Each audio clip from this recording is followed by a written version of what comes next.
Hello friends, எல்லாருக்கும் வணக்கம். Welcome back to my channel Niranjana's review. இன்றைக்கி இந்த வீடியோவில் ஃபியோதோர் தஸ்தவஸ்கி எழுதின வெந்நீர் இரவுகள் புக்கை பற்றி தான் நம்ம பார்க்க போகிறோம். வாங்க வீடியோக்குள்ளே போகலாம்.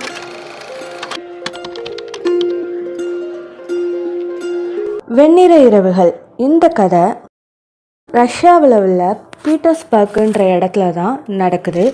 இந்த புக்கில் உள்ள கதை 4 இரவு ஒரு பகலில் முடிஞ்சிருது. ரொம்பவே சின்ன புக் தான். இந்த புக்கோட ஆரம்பத்திலேயே இந்த கதையை உணர்ச்சி வயப்பட்ட காதல் கதைன்னு சொல்லியிருக்காங்க நம்மளோட ஆத்தர். இதில் மொத்தமே 3 முக்கிய கேரக்டர்ஸ் இருக்காங்க. ஒரு ஹீரோயின், 2 ஹீரோஸ். ஹீரோயின் பேர் வந்து நாஸ்தெங்கா. ஹீரோஸ் பேர் இதில் கொடுத்துருக்க மாட்டாங்க. இந்த 2 ஹீரோவில் ஒன்று நம்மளோட ஹீரோ, இன்னொன்று ஹீரோயினோட ஹீரோ. ஒரு ஹீரோவை நம்மளோட ஹீரோன்னு ஏன் சொல்கிறேன்னா, அவரோட பாயிண்ட் ஆஃப் வியூவில் தான் நம்ம இந்த கதையை படிக்கிறோம். அவரோட உணர்ச்சிகளை தான் நம்ம அனுபவிப்போம். அதனால தான் அவரை நம்மளோட ஹீரோனும் இன்னொரு ஹீரோவை ஹீரோயினோட ஹீரோனும் சொல்கிறேன்.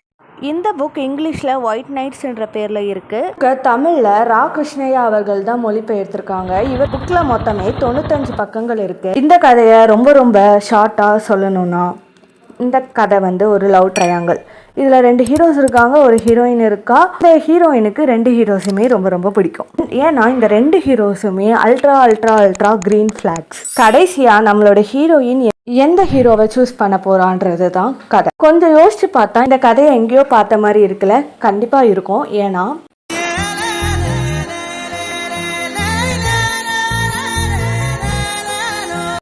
எஸ், 2004 வெளிவந்த இயற்கை மூவி இந்த புக்கை இன்ஸ்பிரேஷனாக வச்சு எடுத்தது தான். இயற்கை படம் பார்த்தவங்களுக்கு தெரியும் அந்த படம் எவ்வளோ உணர்ச்சிகரமான படம்னு. அந்த படத்தை பார்த்து அழாதவங்களே இருக்க மாட்டாங்கன்னு நினைக்கிறேன். பார்க்காதவங்க கண்டிப்பாக அந்த படத்தை போய் பாருங்கள். இந்த புக்கை படத்தில் அப்படியே எடுக்கலை, ஆனாலும் கூட இந்த புக்குக்கும் படத்துக்கும் வித்தியாசம் என்னன்னு கேட்டிங்கன்னா, அதோட கதைக்களமும் அதோட காலகட்டமும் மட்டும்தான். மற்றபடி இந்த புக்குக்கும் இந்த படத்துக்கும் ஒரே எமோஷன்ஸ் தான் இருக்குது. அந்த உணர்ச்சியில் எந்த ஒரு மாற்றமும் இல்லை. ஃபைனலி இந்த புக்கை யாரெல்லாம் வாங்கி படிக்கலான்னா, உங்களுக்கு தமிழில் புக்கு படிக்க பிடிக்கும், அதுவும் கவிதை ஃபார்மேட்டில் இருக்கிற வார்த்தைகள்லாம் எனக்கு படிக்க ரொம்பவே பிடிக்கும்னா நீங்கள் இந்த புக்கை கண்டிப்பாக வாங்கி படிக்கலாம். அப்புறம் யூஸ்வலாக நார்மலாக எப்போவுமே இருக்கிற லவ் ஸ்டோரியை படிக்காமல் வித்தியாசமான லவ் ஸ்டோரியை படிக்கணும்னு நீங்கள் ஆசைப்பட்டீங்கன்னா இந்த புக்கை நீங்கள் வந்து சூஸ் பண்ணலாம். கண்டிப்பாக பிகினர்ஸ்க்கு நான் இந்த புக்கை சஜஸ்ட் பண்ண மாட்டேன். பிகாஸ் இந்த புக்கை ஆரம்பத்தில் படிக்கிறதுக்கு எனக்குமே ரொம்ப டஃப்பாக ஃபீல் ஆச்சு. விட்டு தான் நானே படித்தேன். ரொம்பவே டைம் எடுத்துக்கிச்சு இந்த கதைக்குள்ளே நான் வந்து முழுசாக போயிட்டு அதை ரீட் பண்ணி முடிக்கிறதுக்கு.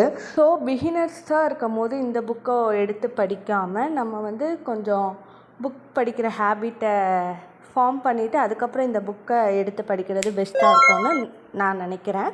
ஓவரால் இந்த புக்குக்கு நான் 8 out of 10 பாயிண்ட்ஸ் கொடுக்குறேன். இந்த 2 பாயிண்ட் வந்து எனக்கு படிக்க ரொம்பவே கஷ்டமாக இருந்ததுனாலையும் கனெக்ட் பண்ணுறதுக்கு ரொம்பவே டைம் எடுத்ததுனாலையும் இந்த 2 பாயிண்ட் நான் ரெடியூஸ் பண்ணுறேன். மற்றபடி ஸ்டோரி வைஸ் பார்க்கும்போது இந்த ஸ்டோரிக்கு வந்து 10 out of 10 கொடுக்கலாம். பிகாஸ் நார்மல் ஸ்டோரி மாதிரி இல்லாமல் கொஞ்சம் வித்தியாசமான ஒரு ஸ்டோரியாக இருந்துச்சு. முன்னாடி ரெடியூஸ் பண்ண 2 மார்க்ஸ் வந்து இந்த படம் வந்து அப்படியே வந்து தூக்கி சாப்பிட்ருச்சு. நான் இந்த படத்துக்கு நான் 200 out of 100 கொடுப்பேன். ஏன்னா அதோட தாக்கத்தை சொல்ல வார்த்தைகளே இல்லை. நன்றி. இந்த வீடியோ உங்களுக்கு பிடிச்சிருந்தா லைக் பண்ணுங்கள், ஷேர் பண்ணுங்கள், மறக்காமல் நம்ம சேனலுக்கு சப்ஸ்கிரைப் பண்ணிடுங்க. Tata. Our hearts beat to the city streets. We began to feel the fire.